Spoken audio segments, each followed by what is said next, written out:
Sino Tibetan, also cited as trans-Himalayan in a few sources, is a family of more than 400 languages, second only to Indo-European in number of native speakers.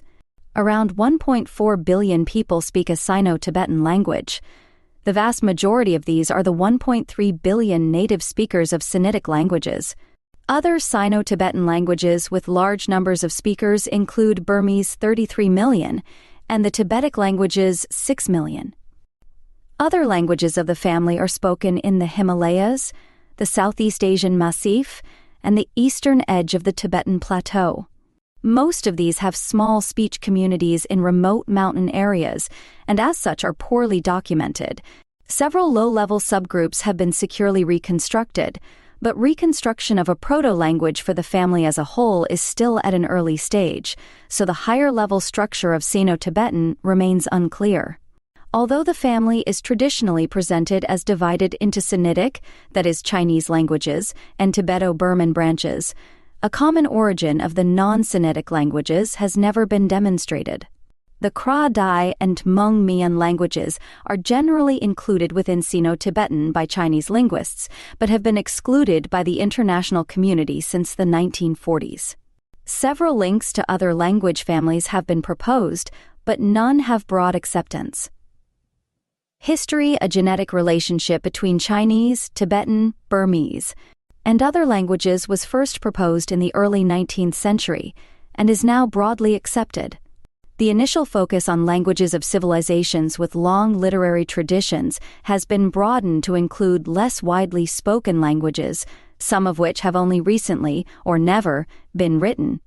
However, the reconstruction of the family is much less developed than for families such as Indo-European or Austroasiatic. Difficulties have included the great diversity of the languages, the lack of inflection in many of them, and the effects of language contact. In addition, many of the smaller languages are spoken in mountainous areas that are difficult to reach and are often also sensitive border zones. There is no consensus regarding the date and location of their origin.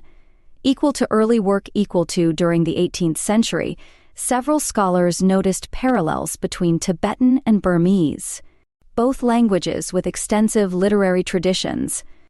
Early in the following century, Brian Houghton Hodgson and others noted that many non-literary languages of the highlands of northeast India and Southeast Asia were also related to these.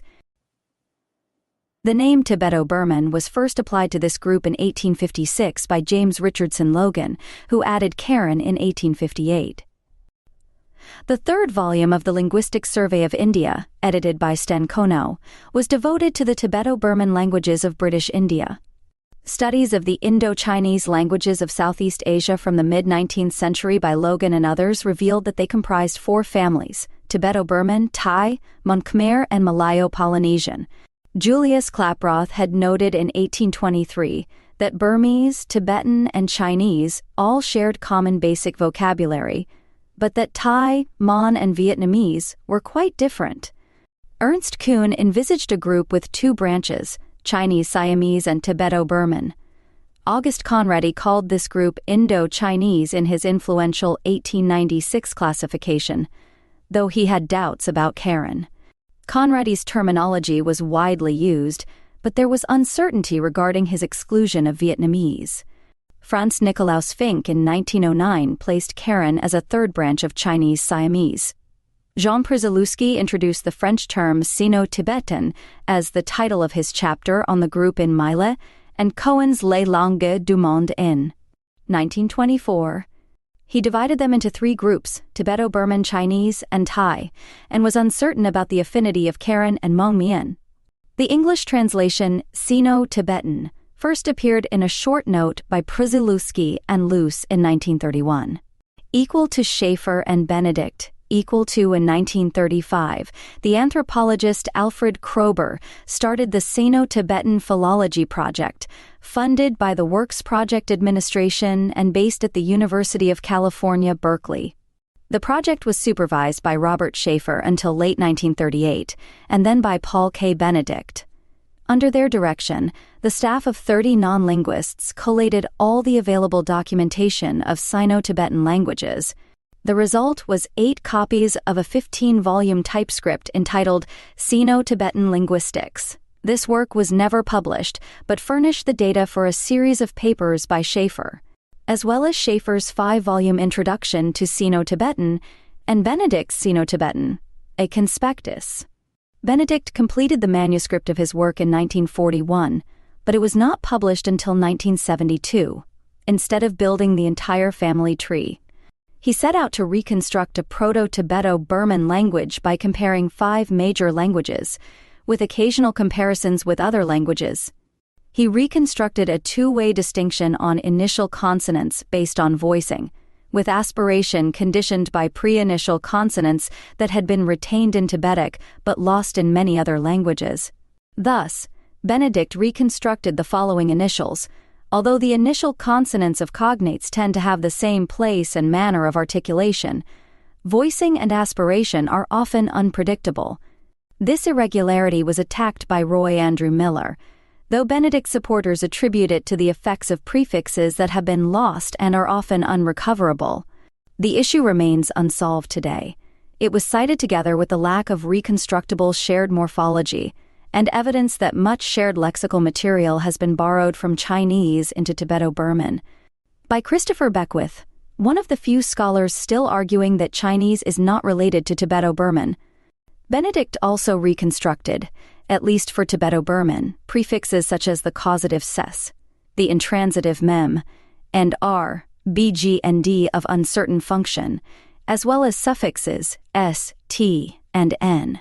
Equal to study of literary languages equal to Old Chinese is by far the oldest recorded Sino-Tibetan language, with inscriptions dating from around 1250 BC and a huge body of literature from the first millennium BC. However, the Chinese script is logographic and does not represent sounds systematically. It is therefore difficult to reconstruct the phonology of the language from the written records. Scholars have sought to reconstruct the phonology of Old Chinese by comparing the obscure descriptions of the sounds of Middle Chinese in medieval dictionaries with phonetic elements in Chinese characters and the rhyming patterns of early poetry. The first complete reconstruction, the Grammata Syriaca Recensa of Bernard Karlgren, was used by Benedict and Schaeffer. Karlgren's reconstruction was somewhat unwieldy, with many sounds having a highly non-uniform distribution. Later scholars have revised it by drawing on a range of other sources. Some proposals were based on cognates in other Sino-Tibetan languages, though workers have also found solely Chinese evidence for them. For example, recent reconstructions of Old Chinese have reduced Karlgren's 15 vowels to a 6-vowel system, originally suggested by Nicholas Bodman. Similarly, Karlgren's L has been recast as R, with a different initial interpreted as L, matching Tibeto-Burman cognates, but also supported by Chinese transcriptions of foreign names. A growing number of scholars believe that Old Chinese did not use tones, and that the tones of Middle Chinese developed from final consonants. One of these, S, is believed to be a suffix, with cognates in other Sino-Tibetan languages. Tibetic has extensive written records from the adoption of writing by the Tibetan Empire in the mid-7th century. The earliest records of Burmese, such as the 12th century Mayazedi inscription, are more limited, but later an extensive literature developed. Both languages are recorded in alphabetic scripts, ultimately derived from the Brahmi script of ancient India. Most comparative work has used the conservative written forms of these languages, following the dictionaries of Jashki Tibetan and Judson Burmese, though both contain entries from a wide range of periods. There are also extensive records in Tangut, the language of the Western Xia, 1038-1227. Tangut is recorded in a Chinese-inspired logographic script, whose interpretation presents many difficulties. Even though multilingual dictionaries have been found, Gong Huang Cheng has compared Old Chinese, Tibetic, Burmese, and Tangut to establish sound correspondences between those languages. He found that Tibetic and Burmese, A, correspond to 2 Old Chinese vowels, A and. While this has been considered evidence for a separate Tibeto-Burman subgroup, Hill 2014 finds that Burmese has distinct correspondences for Old Chinese rhymes I, AJ and IJ, and hence argues that the development greater than A occurred independently in Tibetan and Burmese. Equal to fieldwork equal to the descriptions of non-literary languages used by Schaeffer and Benedict were often produced by missionaries and colonial administrators of varying linguistic skills. Most of the smaller Sino-Tibetan languages are spoken in inaccessible mountainous areas, many of which are politically or militarily sensitive and thus closed to investigators.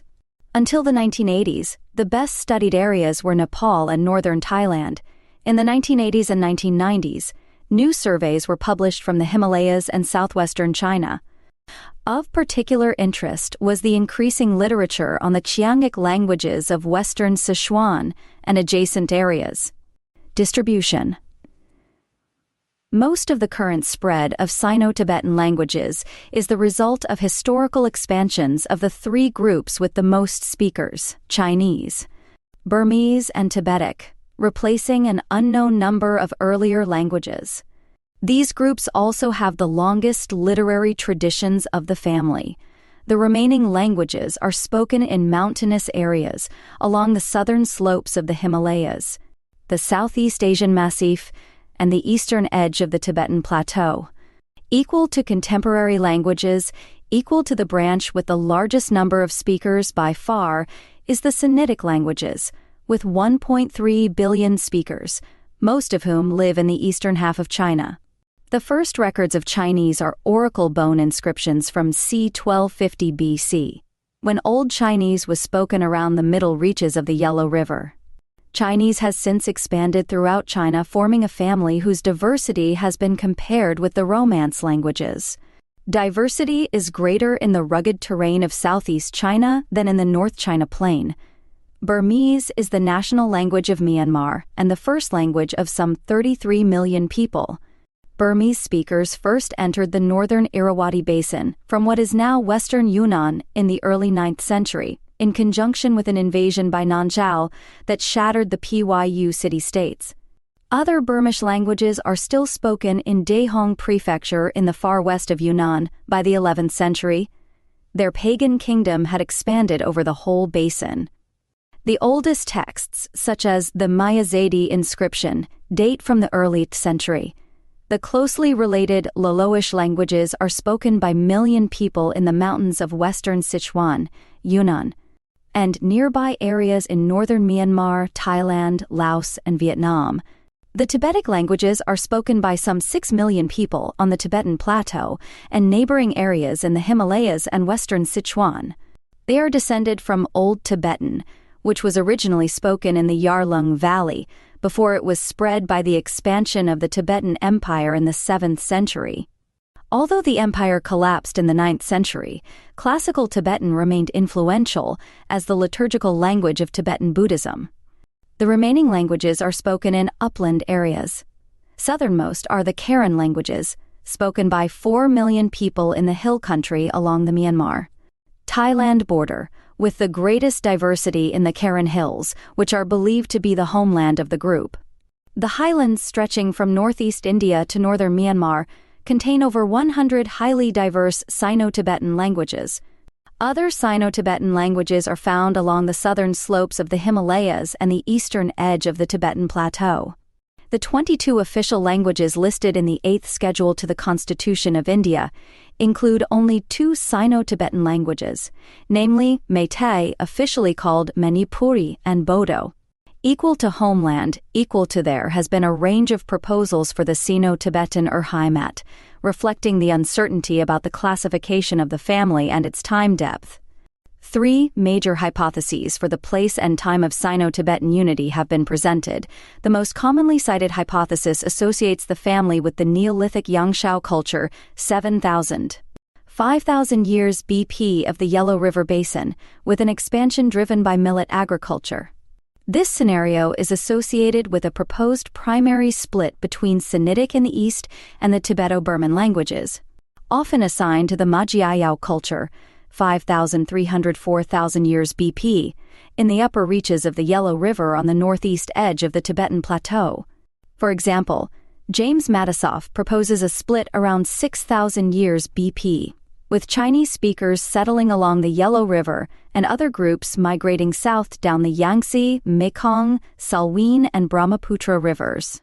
George Van Driem proposes a Sino Tibetan homeland in the Sichuan Basin before 9,000 years BP, with an associated taxonomy reflecting various outward migrations over time, first into northeast India, and later north, the predecessors of Chinese and Tibetic, and south Karen and Lolo Burmese. Roger Blench argues that agriculture cannot be reconstructed for Proto-Sino-Tibetan. Blench and Mark Post have proposed that the earliest speakers of Sino-Tibetan were not farmers, but highly diverse foragers in the eastern foothills of the Himalayas in northeast India, the area of greatest diversity. Around 9,000 years BP. They then envisage a series of migrations over the following millennia, with Sinitic representing one of the groups that migrated into China. Zhang et al. 2019 performed a computational phylogenetic analysis of 109 Sino-Tibetan languages to suggest a Sino-Tibetan homeland in northern China near the Yellow River Basin.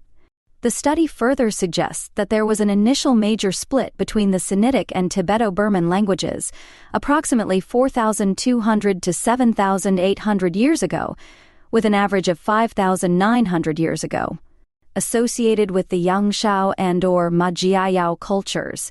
Sagart et al. 2019 performed another phylogenetic analysis based on different data and methods to arrive at the same conclusions to the homeland and divergence model, but proposed an earlier root age of approximately 7,200 years ago, associating its origin with millet farmers of the late Sishan culture and early Yangshao culture.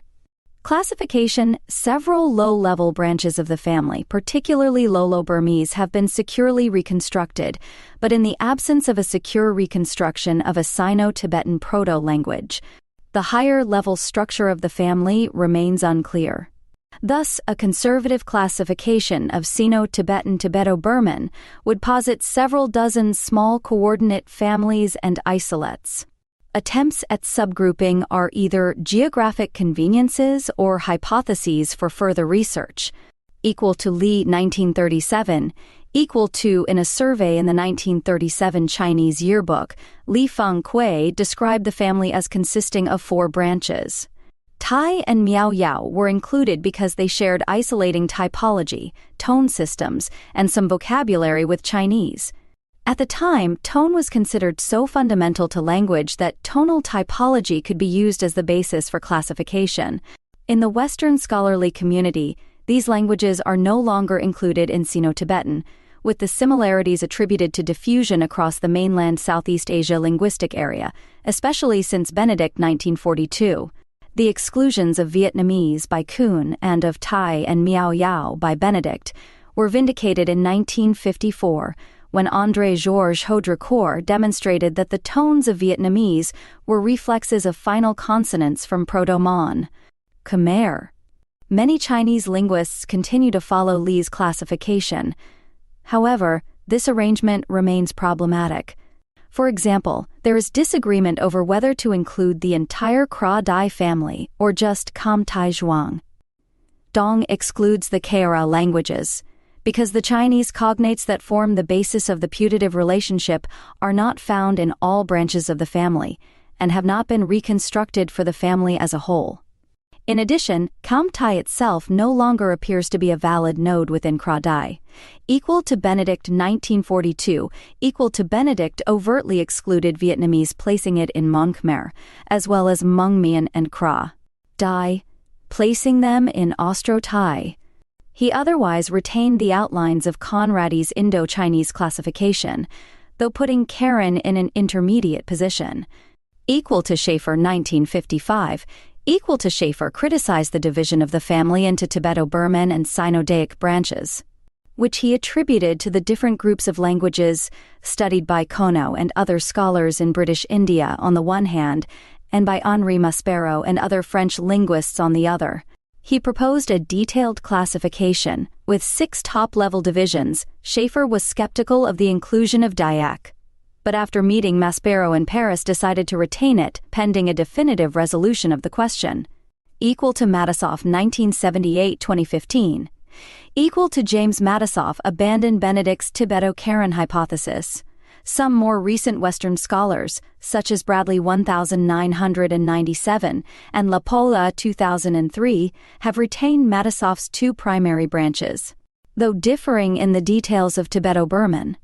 However, Jacques 2006 notes, comparative work has never been able to put forth evidence for common innovations to all the Tibeto-Burman languages, the Sino-Tibetan languages to the exclusion of Chinese, and that it no longer seems justified to treat Chinese as the first branching of the Sino-Tibetan family, because the morphological divide between Chinese and Tibeto-Burman has been bridged by recent reconstructions of Old Chinese. The internal structure of Sino-Tibetan has been tentatively revised as the following Stambaum by Matisoff in the final print release of the Sino-Tibetan Etymological Dictionary and Thesaurus Stet in 2015. Matisoff acknowledges that the position of Chinese within the family remains an open question. Equal to Starostin 1996, equal to Sergei Starostin, proposed that both the Kiranti languages and Chinese are divergent from a core Tibeto-Burman of at least Bodish, Lolo-Burmese, Tamangic, Jingpa, Kukish, and Karen. Other families were not analyzed in a hypothesis called Sino-Kiranti. The proposal takes two forms, that Sinitic and Kiranti are themselves a valid node, or that the two are not demonstrably close, so that Sino-Tibetan has three primary branches. Equal to Vandrium, 1997-2001, equal to George Vandrium, like Schaefer, rejects a primary split between Chinese and the rest, suggesting that Chinese owes its traditional privileged place in Sino-Tibetan to historical, typological, and cultural, rather than linguistic, criteria.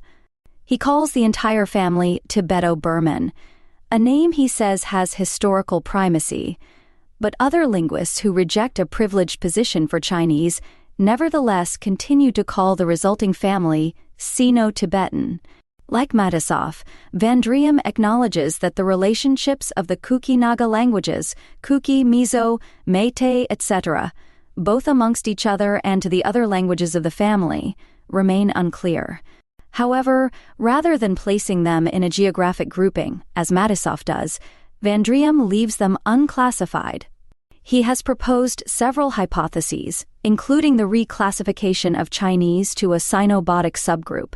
Vandrium points to two main pieces of evidence, establishing a special relationship between Sinitic and Bodic, and thus placing Chinese within the Tibeto-Burman family. First, there are some parallels between the morphology of Old Chinese and the modern Bodic languages. Second, there is a body of lexical cognates between the Chinese and Bodic languages, represented by the Kirantic language Limbu. In response, Matisoff notes that the existence of shared lexical material only serves to establish an absolute relationship between two language families, not their relative relationship to one another. Although some cognate sets presented by Vandrium are confined to Chinese and Bodic, many others are found in Sino-Tibetan languages generally, and thus do not serve as evidence for a special relationship between Chinese and Bodic. Equal to Vandrium's Fallen Leaves model 2001-2014. Equal to Vandrium has also proposed a Fallen Leaves model that lists dozens of well-established low-level groups while remaining agnostic about intermediate groupings of these. In the most recent version, Vandrium 2014, 42 groups are identified with individual languages highlighted in italics.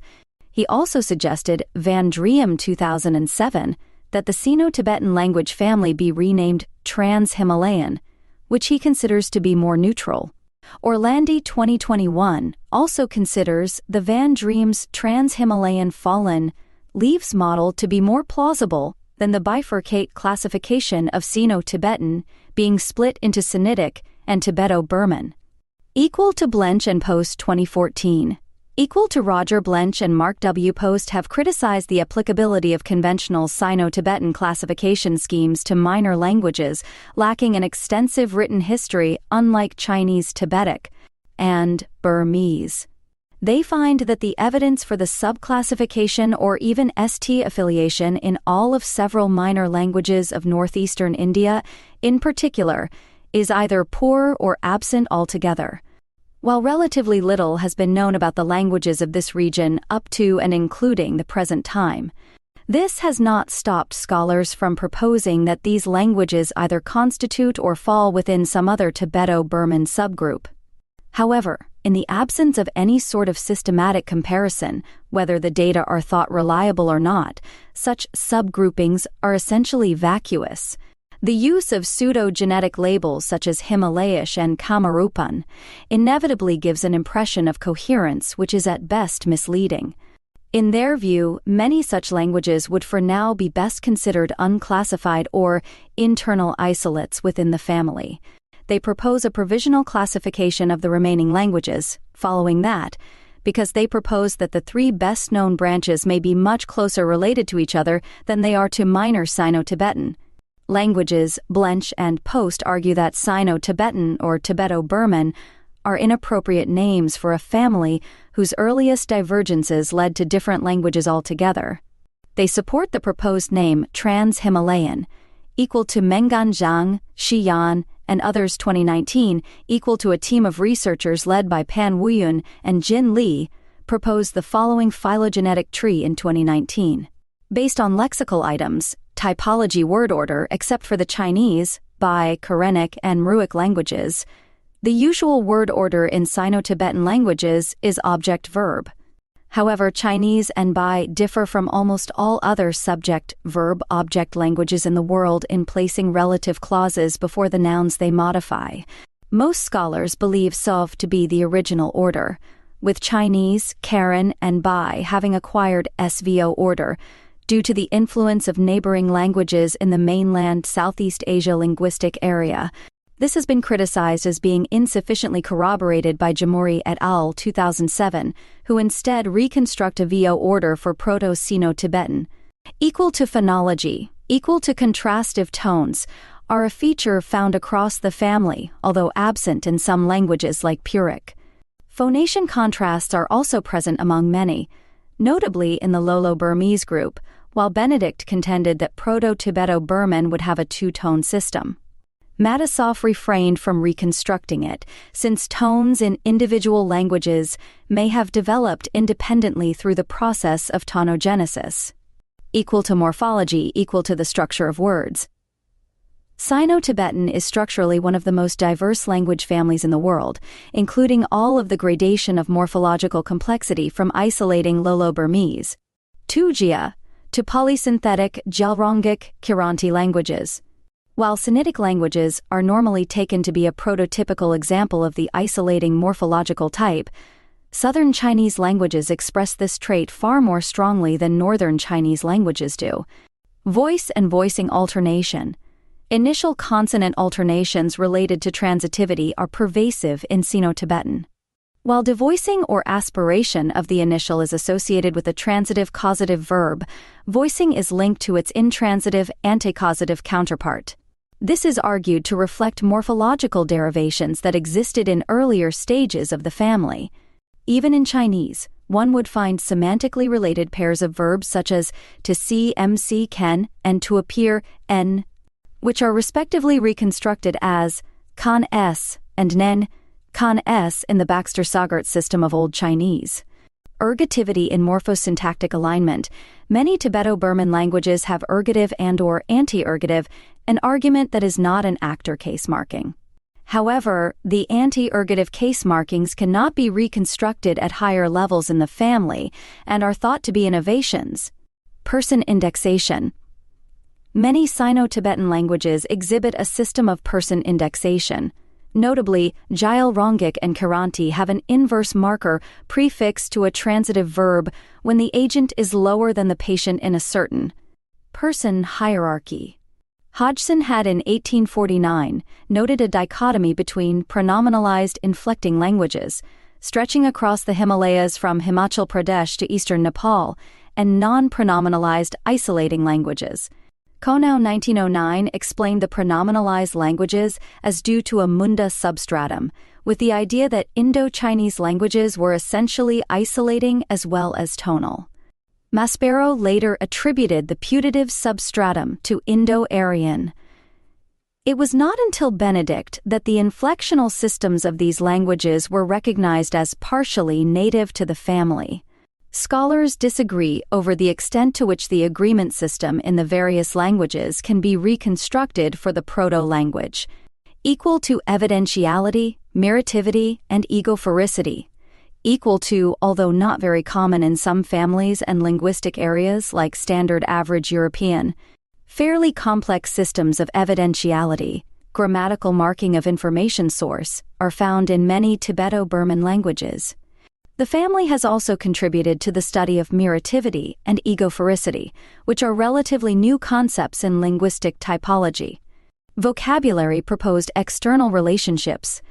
Beyond the traditionally recognized families of Southeast Asia, some possible broader relationships have been suggested. Equal to Austronesian, equal to Laurent Sagart, proposes a Sino-Austronesian family with Sino Tibetan and Austronesian, including Kra Dai as a sub-branch as primary branches. Stanley Starosta has extended this proposal with a further branch called Yangzian, joining Hmong Mien and Austroasiatic.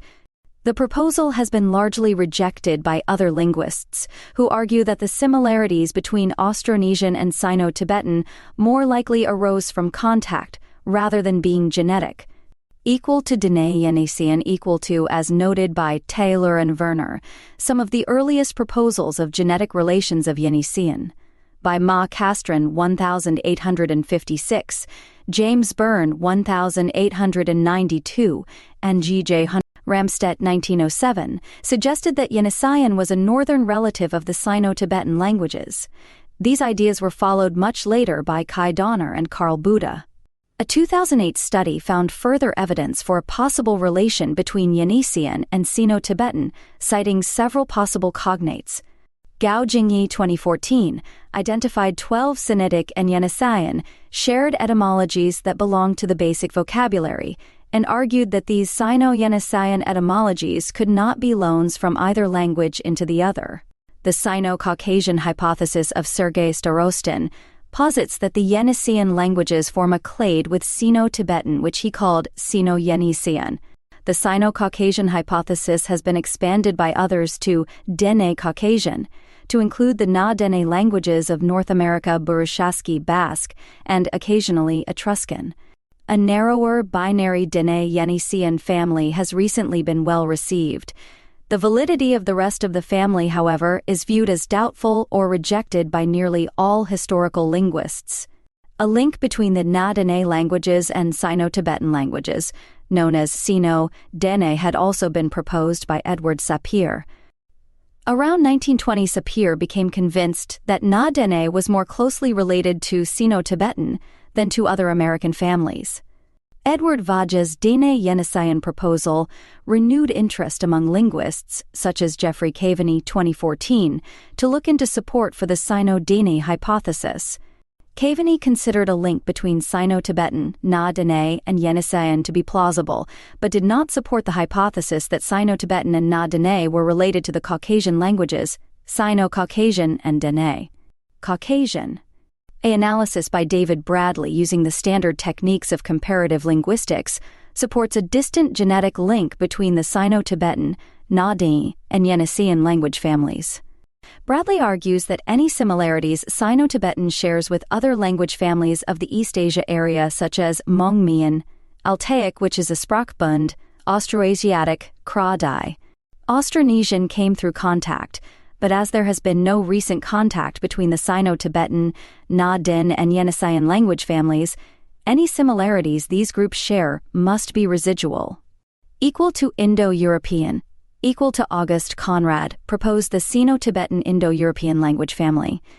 This hypothesis holds that there is a genetic relationship between the Sino-Tibetan language family and the Indo-European language family. The earliest comparative linguistic study of Chinese and Indo-European languages was by the 18th century Nordic scholar Olaus Rudbeck. He compared the vocabulary of Gothic and Chinese and guessed that the two may be of the same origin. In the second half of the 19th century, Kong Haogu, Shigude, Ijosser, etc., successively proposed that Chinese and European languages are homologous. Among them, Kong Haogu, through the comparison of Chinese and Indo-European domestic animal vocabulary, first proposed an Indo-Chinese language macrofamily, including Chinese, Tibetan, Burmese, and Indo-European languages. In the 20th century, R. Schaefer put forward the conjecture of a Eurasial language superfamily and listed hundreds of similar words between Tibeto-Burman and Indo-European languages. Notes: